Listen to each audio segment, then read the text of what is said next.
Undertale is a simple-looking RPG about a human who accidentally finds himself in the monster world and has to find his way back to his own world. And that's just about it. Its popularity does not come from its by-the-books plot, it comes from how the plot is delivered to us, the player. Undertale's simple premise is deceptive.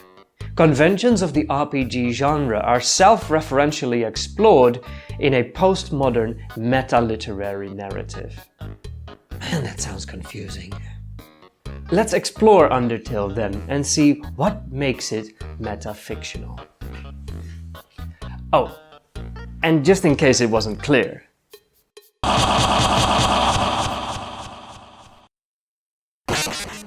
let's talk meta.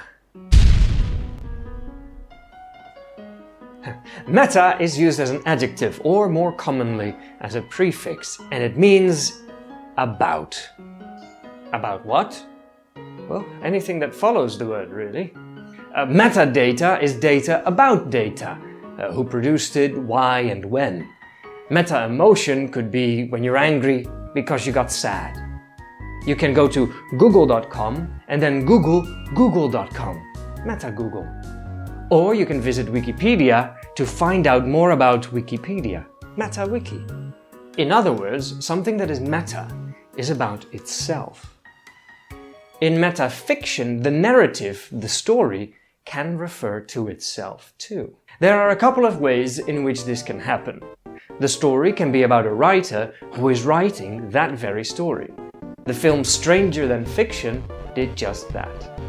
Little did he know that events had been set in motion that would lead to his imminent death. What?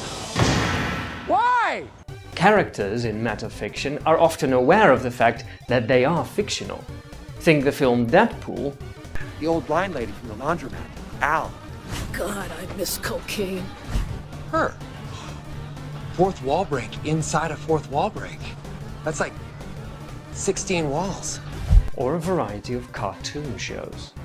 People are watching us? Your every move! The audience is watching you from just beyond the fourth wall.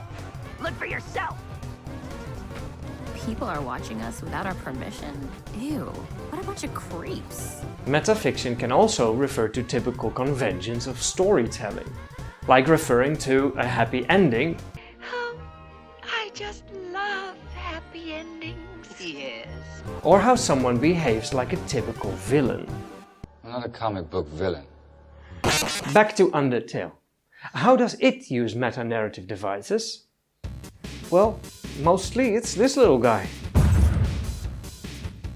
Flowey knows that he's in a video game, and before you, the player, came along, he was playing the game.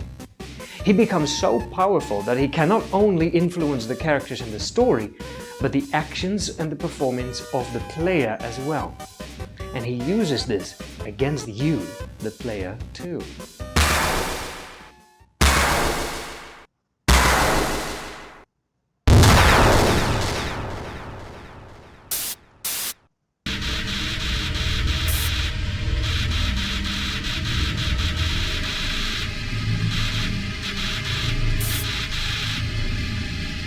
There are other ways in which Undertale is a metafiction as well. You can choose to spare or kill every creature you encounter. And if you decide to want to kill everyone, the character Sans, who in true meta fashion uses Comic Sans as his font, will tell you that you're gonna have a bad time. This is true on two levels. Not only is the character going to have a bad time trying to fight Sans later on, but you as a player in true metafiction also has a bad time. When you choose the genocide route, all of the puzzles are already solved and there are no characters to interact with. There is only fighting. It's only a bad time. There are many other metafictive devices in place. A snowball referencing to its pixel shape, characters that can manipulate the battle screen itself, and the literal manifestation of a tutorial level as a character. There are too many to mention. Undertale is not the first metafictional narrative. Think Spec Ops: The Line or the acclaimed Stanley Parable. But these two fail in one particular point. Ultimately, they're just not fun games to play. Interesting, yes, from a metafictional point, but not really fun. In the Stanley Parable, all you do is walk, and Spec Ops: The Line is a mediocre shooter. Undertale, however, succeeds at being meta. Within the conventions of a 16-bit RPG, it stays interesting and offers unique gameplay. But none of that I found as impressive as my own experience with the pacifistic post-ending of Undertale.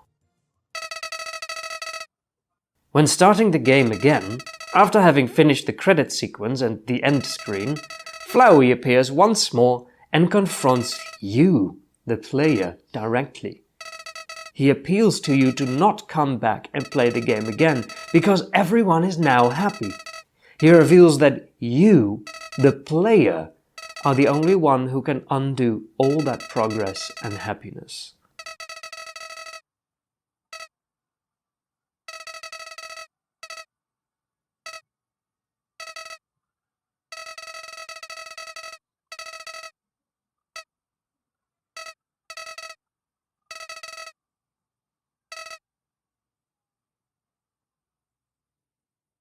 This has had a remarkable effect on me. I didn't want to do it. Until this day, I haven't gone back and reset my save file. Until this day, I haven't replayed the game.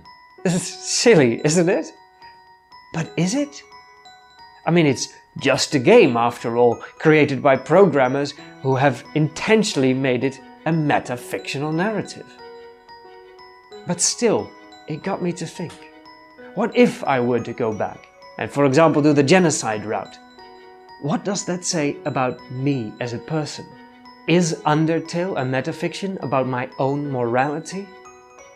What if I would have to make these choices for characters that have been really alive, rather than fictional? This way, Undertale almost becomes psychological. Are lives inside a game real? If I have that kind of feeling, are those feelings real? Can they be justifiable? But I'll leave those matters for someone else to explore. To me, Undertale is an amazing narrative that has influenced me in ways that I could not have imagined. And it succeeds as a medium within metafictional narration. For now, I say thank you, and remember, mind your language.